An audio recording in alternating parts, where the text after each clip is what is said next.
Hi Jedi, welcome to the second module. In this section, we're going to be talking about exchanges, centralized and decentralized exchanges. So we will learn what is an exchange, what are the differences between centralized exchanges versus decentralized exchanges, and then we will get into the pros and cons between the two. So let's dive in.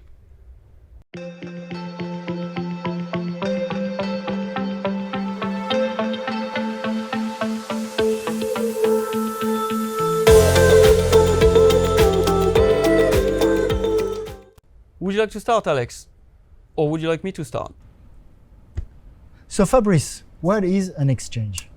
What is an exchange? So if you'd like to buy some cryptocurrencies, you cannot just go to the supermarket and buy it. There are very few apps on your phone that actually help you to do this, or your laptop, and these are called exchanges.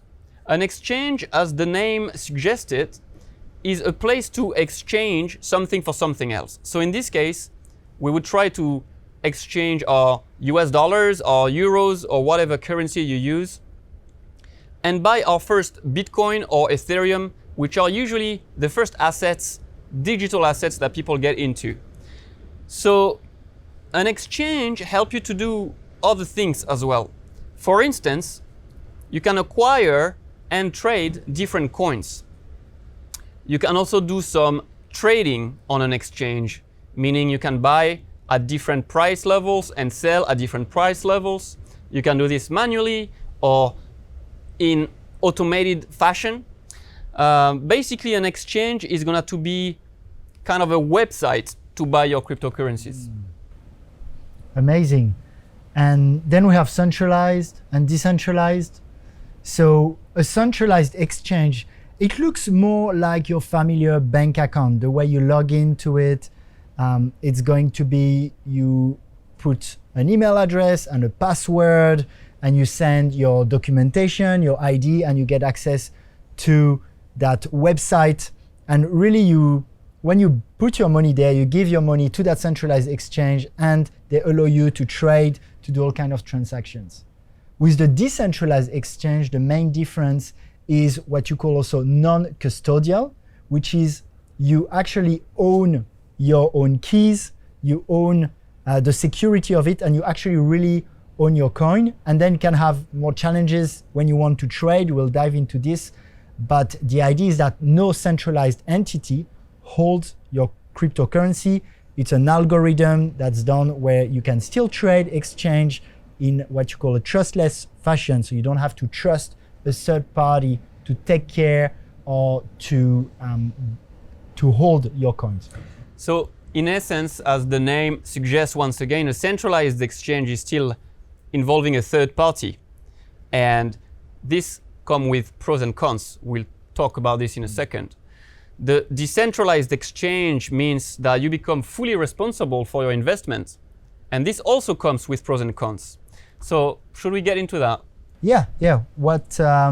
So in this course, actually, we'll go through one centralized exchange and then one decentralized exchange. So you have the experience of both because they, as we said, both have their pros and cons. What do you want to start with, Fabrice, the pros of a centralized exchange, for example? Sure. So when you really start, when you're a complete beginner with crypto, it can be nice to have access to chat support.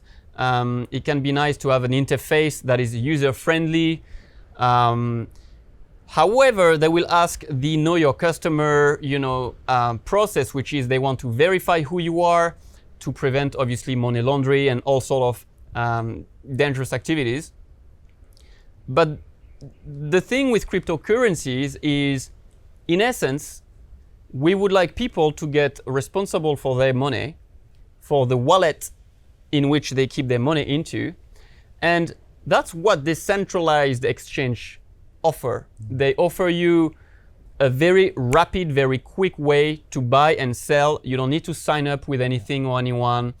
So decentralized exchange really is in the spirit of crypto, in the way that it's what you call permissionless, which is you can open an account without needing the permission of someone. With a centralized exchange, maybe the government doesn't want you to have an account, maybe that account can freeze your assets. And with Sure, decentralized, you have that. if regulation change on a centralized exchange, Exactly. your assets can be frozen. This cannot happen on a decentralized exchange, for example. So the reason we go through both is often centralized exchange is easier to use at first, and you have more coins. You have different chains you can use, but it's not the spirit of crypto because again, those centralized powers can freeze your account, can be in or not or exclude you. And with decentralized exchange, we really like that idea. And decentralized exchange are getting more and more easy to use. Absolutely. And again, if people just want to buy 2 or 3 coins, people want to invest $1,000, buy a little bit of Ethereum, a little bit of Bitcoin, for example, then the centralized exchange will do a very good job at this. Now, if you want to get more into higher risks, higher rewards kind of strategy, most of the coins that you will find on a decentralized exchange are not even listed on a centralized exchange, which means by the time you see Shiba Inu or the next fancy coin listed on Binance or Coinbase, by the time you see this coin on these kind of exchanges, people have already made money all the way up. And for this, my friends, you need to access and understand decentralized exchanges. Anything you want to add? Personally, I use both for different purposes. So it's not really that one is actually better than the other. But in the big picture, like you were saying, the whole attempt of cryptocurrency is to decentralize the power of the financial system and to empower the participants. And for this specifically, we encourage people to get familiar with decentralized exchanges. Again, they cannot be banned by a government.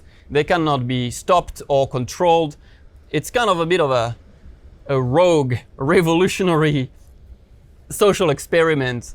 And who knows where this is going to lead us. And actually, we want to have you have a centralized exchange because it's very easy, but also the decentralized exchange, especially as if you keep going with us later on, we can do more and more things with those decentralized exchanges. So we really prefer people to get used to these ones too.